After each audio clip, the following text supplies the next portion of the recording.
मेरा YouTube channel Krishna वाणी में आप सभी का स्वागत है। मेरे चैनल सब्सक्राइब करना न भूले।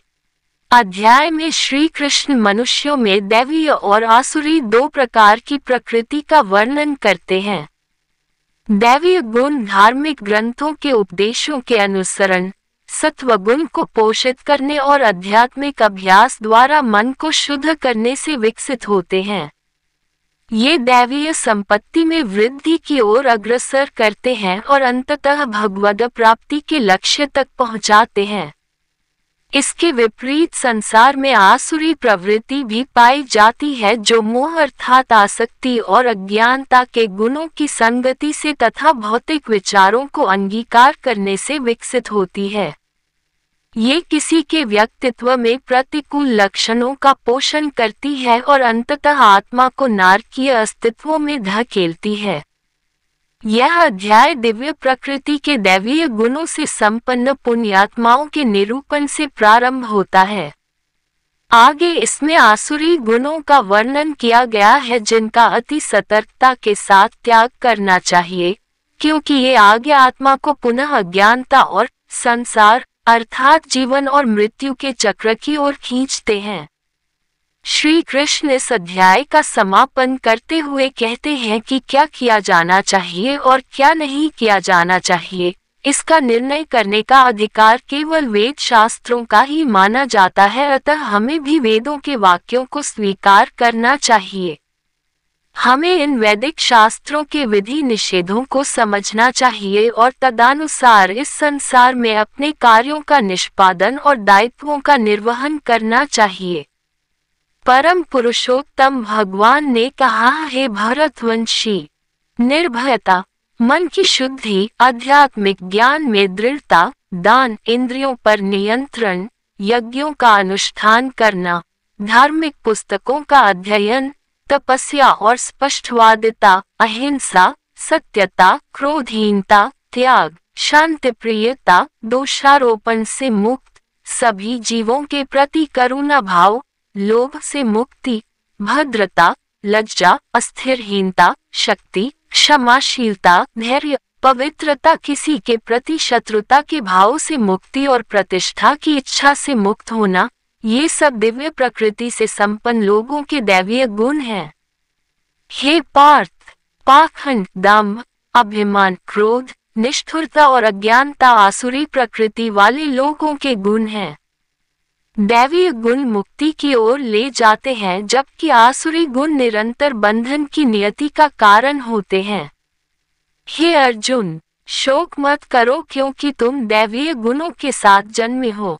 संसार में दो प्रकार के प्राणी हैं, एक वे जो दैवीय गुणों से संपन्न हैं और दूसरे वे जो आसुरी प्रकृति के हैं। मैं दैवीय गुणों का विस्तार से वर्णन कर चुका हूँ, अब तुम मुझसे आसुरी स्वभाव वाले लोगों के संबंध में सुनो। वे जो आसुरी गुणों से युक्त होते हैं, वे ये समझ नहीं पाते कि उचित और अनुचित कर्म क्या है। इसलिए उनमें न तो पवित्रता, न ही सदाचरण और न ही सत्यता पाई जाती है। वे कहते हैं, संसार परम सत्य से रहित और आधारहीन है तथा ये भगवान रहित है जो इसका सृष्टा और नियामक है। ये दो विपरीत लिंगों से उत्पन्न होता है और कामेच्छा के अतिरिक्त इसका कोई अन्य कारण नहीं है। ऐसे विचारों पर स्थिर रहते हुए पथभ्रष्ट आत्माएं अल्प बुद्धि और क्रूर कृत्यों के साथ संसार के शत्रु के रूप में जन्म लेती हैं और इसके विनाश का जोखिम बनती है। अतृप्त काम वासनाओं, पाखंड से पूर्ण गर्व और अभिमान में डूबे हुए आसुरी प्रवृत्ति वाले मनुष्य अपने झूठे सिद्धांतों से चिपके रहते हैं। इस प्रकार से वे भ्रमित होकर अशुभ संकल्प के साथ काम करते हैं। वे ऐसी अंतहीन चिंताओं से पीड़ित रहते हैं जो मृत्यु होने पर समाप्त होती है, फिर भी वे पूर्ण रूप से आश्वस्त रहते हैं कि कामनाओं की तृप्ति और धन संपत्ति का संचय ही जीवन का परम लक्ष्य है।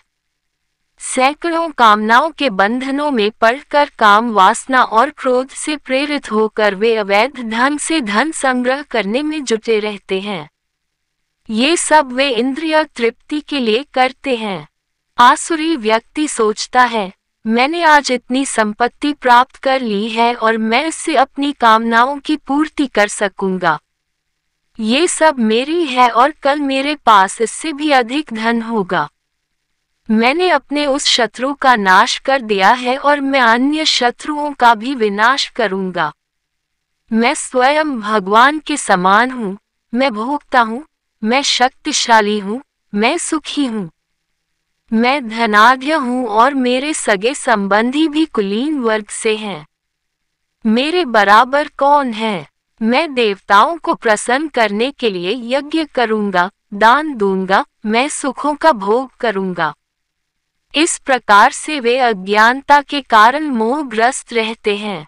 ऐसी कल्पनाओं द्वारा पथभ्रष्ट होकर और मोह के जाल से आच्छादित तथा इंद्रिय भोग की तृप्ति के आदी होकर वे अंधे नरक में गिरते हैं।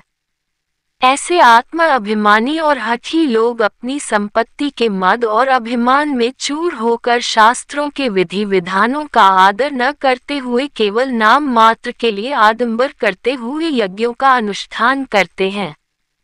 अहंकार, शक्ति, दंभ, कामना और क्रोध से अंधे असुर मनुष्य अपने शरीर के भीतर और अन्य लोगों के शरीरों के भीतर मेरी उपस्थिति की निंदा करते हैं। मानव जाति के नीच, दुष्ट और निर्दयी और घृणित व्यक्तियों को मैं निरंतर भौतिक संसार के जीवन मृत्यु के चक्र में समान आसुरी प्रकृति के गर्मों में डालता हूँ। ये अज्ञानी आत्माएं बार बार आसुरी प्रकृति के गर्तों में जन्म लेती हैं। मुझ तक पहुँचने में असफल होने के कारण हे अर्जुन, वे शनः शनः अति अधम जीवन प्राप्त करते हैं। काम, क्रोध और लोभ जीवात्मा को आत्म विनाश के नरक की ओर ले जाने वाले 3 द्वार हैं, इसलिए सबको इनका त्याग करना चाहिए। जो अंधकार रूपी 3 द्वारों से मुक्त होते हैं वे अपनी आत्मा के कल्याण के लिए चेष्टा करते हैं और इस प्रकार से परम लक्ष्य को प्राप्त करते हैं। वे जो इच्छाओं के आवेग के अंतर्गत कर्म करते हैं और शास्त्रों के विधि निषेधों को ठुकराते हैं वे न तो पूर्णता प्राप्त करते हैं और न ही जीवन में परम लक्ष्य की प्राप्ति करते हैं। इसलिए क्या करना और क्या नहीं करना चाहिए, ये निश्चित करने के लिए शास्त्रों में वर्णित विधानों को स्वीकार करो और शास्त्रों के निर्देशों व उपदेशों को समझो तथा फिर तदनुसार संसार में अपने कर्तव्यों का पालन करो।